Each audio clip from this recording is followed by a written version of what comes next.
I've also learned to encourage my heart by saying, you know what, I have a message to share that can help people.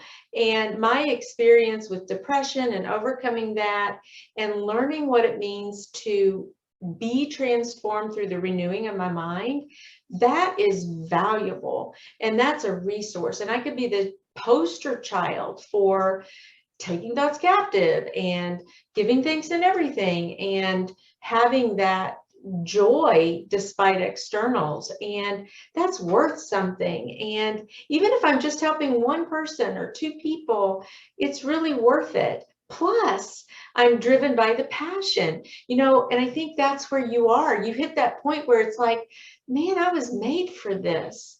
This is so much fun. I love it. It lights me up. And to think that I get to also help other people in the process, that is the cherry on top. And so when you keep your why in front of you, it makes it, or at least in my experience, it's motivating to me. And it makes the hardship not quite so hard. But I like how you said that you just feel so exposed and it's risky.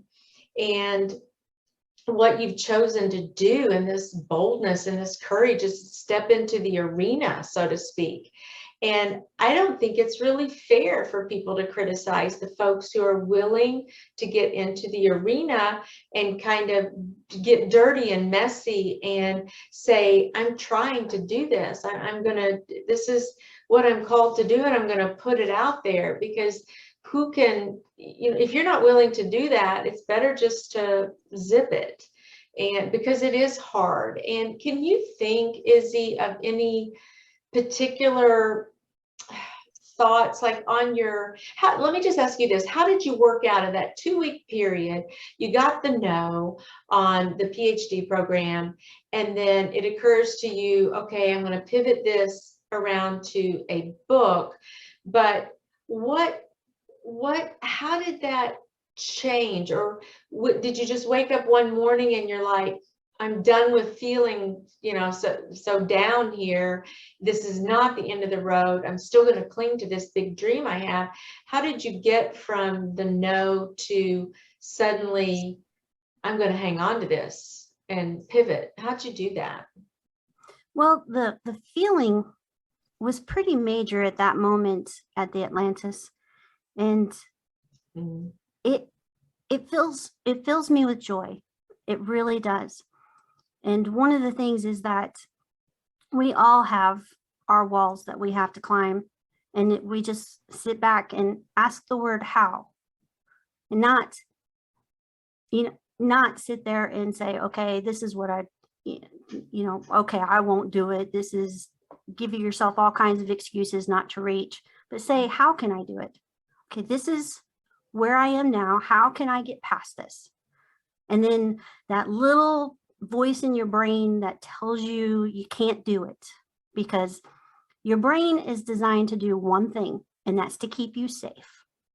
And when you start going into areas that are fearful, then it sits there and it starts to give you excuses why you don't go there, because it's trying to keep you safe.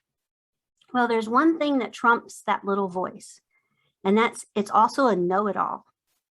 And when you ask it a question, how can I do this? How can I get past this? Then your brain starts thinking about, okay, well, how can we do it? I have to know this answer. And it starts to be a puzzle instead of sitting there telling you, you don't know anything. That voice is just so horrible. And it tells you that, oh, you think you're going to tell something that other people haven't heard, or Right. There's just, it can be brutal. It can be a brutal voice, especially when you're coming from an area where people don't give you encouragement, because how many people are in space marketing?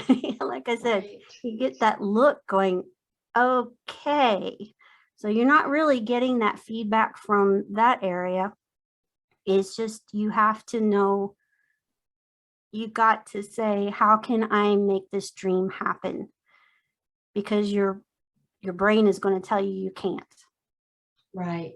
You know, I like that you say our brains are these amazing machines and mechanisms that will try to find the answers. And that's a critical component even of what I teach. And it's almost like if you start developing this mindset of gratitude, for example, you start looking for things around you for which to be grateful, then suddenly the wonderful thing is that your brain will find a whole bunch of things for which to be grateful because you're looking for those and you're intentional about that. And the same thing is true when we can ask our brain, ourself, you know, you've got your mind, kind of your thoughts influencing your brain. But when we can engage our brain in that those computer-like functions, our brain is ready to find the answers. Although I will tell you that the question how to me can be a little bit overwhelming. I always say, matter of fact, I don't have to know the how, I just have to know the who. Of course, talking about God and that he will lead me and direct me and guide me through this. And his word does say about walls, he said, his word says that we can scale walls, and with God's help, you know, we can do all things through Christ. Those are some wonderfully empowering verses. But if but I think I would take that how and maybe make it like smaller, like, because if I have to think how to write a book, for example, even that, how do I write a book? That seems like gargantuan. But I guess if I can start breaking it down, I mean, you had your idea, then, okay, what's the first step? And maybe do a little bit of research. If I could kind of start with those little micro steps, that would feel a little bit more comfortable to me. But sometimes the how seems so big that it seems, I don't know, that can be overwhelming to me personally. If I was trying to think of an example of a how, like, you know, but I guess it's all perspective, because I could say, well, how do you crochet a big blanket? Well, okay, how do we crochet it? You're going to start with this. I guess I'd have to have those little teeny steps, and that's probably exactly what you did. I'm assuming is that you hit that wall, you got that no, and instead you said, the no isn't no, it's maybe not yet, or maybe there's another way, or maybe there's another purpose for this. I love how you went back to that passion again and just remembering that and allowing that to well up within you as well. But how did you start writing your book? You got the idea, and then did you find that suddenly you were kind of on fire again, or what happened at that point? Yes, I started feeling that excitement about the project because I love school. I really did. Me I too. I love that intense learning and just filling me up like a sponge. So once I had that direction to put this energy that I had just spent 4 intense years with, then I just poured myself into it. And yes, I love puzzles. So when I ask my little voice how, then it sits there and starts to break down the little puzzle. Gotcha. And that's kind of how that goes. When